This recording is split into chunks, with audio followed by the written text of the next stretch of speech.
Well, the people who work in the field have some ideas about these things as well. So I want to go back to something I talked about a little bit yesterday, and that's field work with a capital F. Field work used to mean going out into the field with your easel and painting, being a plein air painter. People still do that.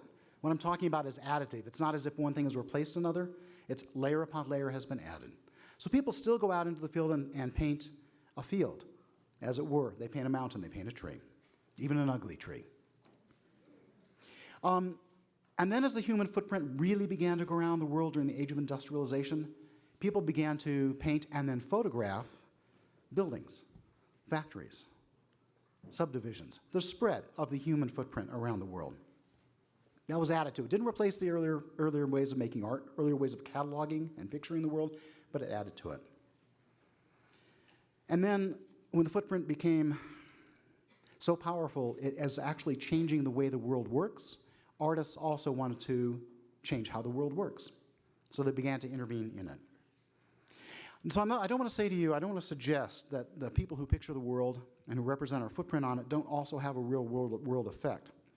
Photographers from Ansel Adams to Chris Jordan to Ed Bertinsky, all of whom we have in our Altered Landscape collection, or one of our other collections, they've all been powerful and effective advocates for national parks, for the regulation of pollution, fighting global warming, many different causes. But when artists physically alter the dynamics of the world around us, that we call art that walks in the world. It addresses real-world issues with solution-based projects. It's work that actually uses art objects and art making to solve problems. So I've had the good fortune to work in Australia every year since at least 2007, maybe earlier. And it's often been in the field with various people, various kinds of artists and writers traveling around Australia looking at real problems, thinking of solutions.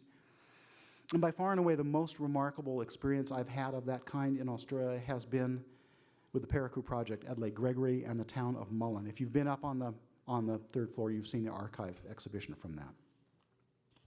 That project was designed by a group of people, including three who are with us today. Mandy Martin, who is, I think, one of the great landscape sublime painters on the planet. Her husband, the leading internationally known conservationist Guy Fitzharding. Guy runs a cattle ranch. It looks like Ireland with eucalyptus trees and has kangaroos and parrots. It's also a nature preserve. It's an amazing operation. And then the amazing John Carty, the anthropologist and independent curator, John Carty, who also is a close friend and keeps me laughing whenever I'm around him. So this endeavor in the field is still going on, but we were there to really kick it off, and it culminated in this remarkable body of paintings that we have upstairs and a series of environmental studies and actions that actually took place.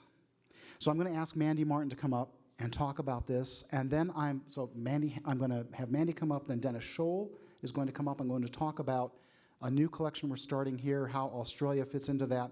Dennis is going to talk for a bit, and then we're going to have a panel where we'll bring everybody up with the project.